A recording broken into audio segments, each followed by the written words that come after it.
and today I'm going to be doing a display board on my emu, Kevin. We named him after the bird from Up. And we got Kevin from the exotic auction in Mitchell.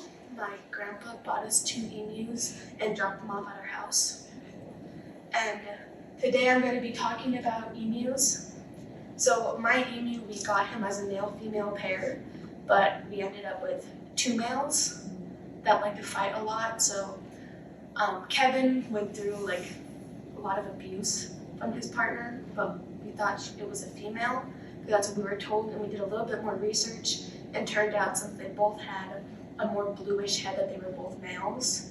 But sadly the other one passed away due to a foot injury, and now we just have Kevin. I'm trying to find him a girlfriend.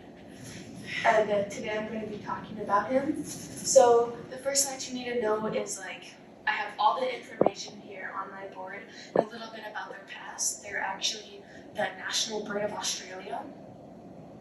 And there was actually an emu war in 1932 with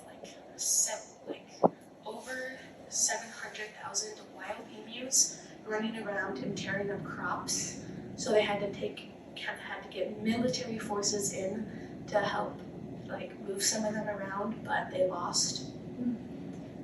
Sad tragedy. And I have the diets, which is he likes a lot of fruits. You can give him cat food, dog food with corn and normal chicken feed. He really enjoys different kinds of nuts and fruits. He likes watermelon too. He loves corn. Corn is not the best for them though. It's not as good for them as other foods, but he still enjoys eating it. He has a 4-acre pasture in the back with our cows, but the cows don't like him very much, so we moved him into the barn for now. So through the winter he can build up more fat on his bones.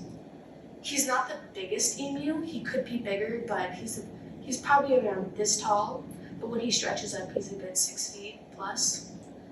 And emus live about 10 to 13 years in the wild and up to 35 years in captivity. Emus can go through different kinds of weather. Our weather in Sioux Falls ranges from super hot to really cold. Just depends on the seasons. He's outside the most in the summer, but we usually move him inside for winter because he likes to sit in one little spot in the back of the pasture where nobody can find him. And then he would just sit there for days. He actually so emus like to walk fences, and if the fence is broken, he'll jump over it, but he has whole pathways all around the pasture of just walking down paved places around the fence. And actually he has gotten out a couple times along 38 where they have called animal control to get him back in, but it did not work very well. So you have to cover his eyes and then lead him back with a 4-wheeler or something, and then have somebody walk him back on a dog leash, or it just depends on what works. Chasing them in doesn't do anything. It makes them more scared, and they can go 20 miles an hour plus, and they can jump 6 feet high, so it doesn't really do anything. So you want to get them food and lead them. Depends on how much food you give him though, because he'll come to corn and his normal diet, but he doesn't take grass. Most chickens eat grass and leaves and stuff too with their diet to help with fiber and digestion. He doesn't eat that much of it. He just sticks to fruits and seeds and grains. And then we have some pictures of him on here. And the emu is actually one of the biggest birds in the world next to the ostrich. It is in the same family as the kiwi, which surprises most people.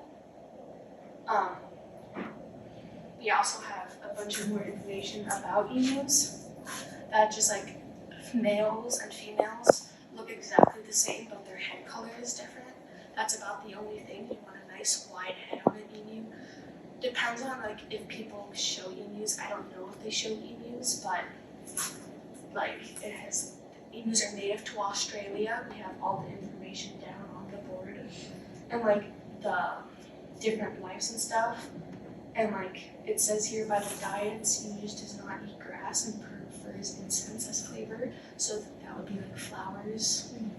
And then we have like the anatomy and the females and males difference, which depends on the sounds. So like the sound he makes is like they can like scream, but their most their most common sound is a low growl. So like you'll randomly just be walking outside and you'll hear growling. And then the females have like not as low, but it sounds more aggressive because females are the leaders usually. They usually end up bigger. So actually when the females lay the eggs, the males will sit on them and wait till they hatch and take care of them. And the females will just wander around. Usually emus gorge themselves when they can and will eat pretty much everything and everything besides grass. They do not like grasses, like I said, they like incense flavors. But if he has a whole 50-pound bag of food, he'll try to eat it, which don't give him that much food. We usually give him about a mixed scoop of corn and regular feed with nuts and stuff on top of it with like cat food or dog food because it has some really good like minerals and materials in it for their diet.